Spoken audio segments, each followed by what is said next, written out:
bekalan kuasa diputuskan dan melibatkan kawasan yang besar, kami deaktifkan supaya kami boleh menampung connectivity yang hilang tu, supaya kami boleh provide alternatif lah. Saya nampak ada aset-aset yang diletakkan sama ada di kawasan di belakang di bonet, di dalam kenderaan itu sendiri dan juga di atas. Mungkin tuan boleh jelaskan apakah? Untuk di dalam tu kebanyakannya sistem-sistem elektronik yang cover dari segi walkie-talkie, wifi, bandwidth bonding, satelit dengan seluler lah. Dari segi di atas terdapat dua pula, satu area yang mana yang tu berfungsi untuk pick up signal dan juga transmit signal. Kita ada satelit juga, dua satelit A and B, maknanya kalau apa-apa berlaku dia ada backup. Dia ada backup. Dan drone pun kita ada dua. Maknanya drone tu every drone kita akan fly dalam 30-40 minit. Lepas tu kalau habis bateri dan kita boleh minta drone yang kedua cover balik. Tapi dari segi macam backpack yang dipakai oleh orang untuk travel ke kawasan ni, dia boleh tahan selama 8 jam lah.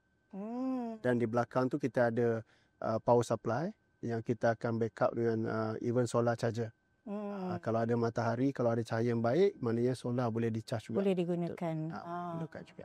Berapa orang yang boleh ditempatkan untuk dalam kenderaan MCMC Prime? Setakat ni kita tempatkan 3 orang, termasuk driver lah. Driver.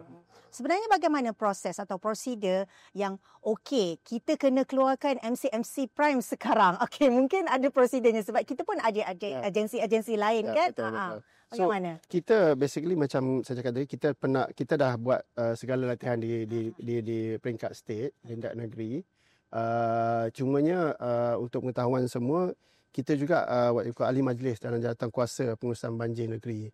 Mana di peringkat negeri tu ada agensi bencana, pengurusan bencana negara NAKMA, Polis Diraja Malaysia, Angkatan Pertahanan Awam dan juga Jabatan Pengairan Saliran, even MAP Malaysia dan juga Jabatan Kebajikan Masyarakat lah. Itu semua yang kita buat kolaborasi di mana jika sesuatu bencana berlaku, kita orang we all dalam grup tu lah untuk kita aktifkan Prime. Diaktifkan tu ketika bagaimana? Apakah kekangan-kekangan yang berlaku yang perlu MCMC Prime perlu dikeluarkan sekarang?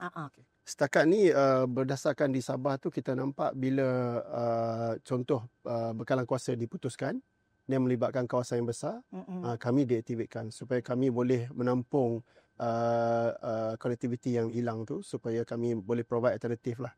Itu yang dilihat lah. Bergantung kepada sebesar mana skala yang affected.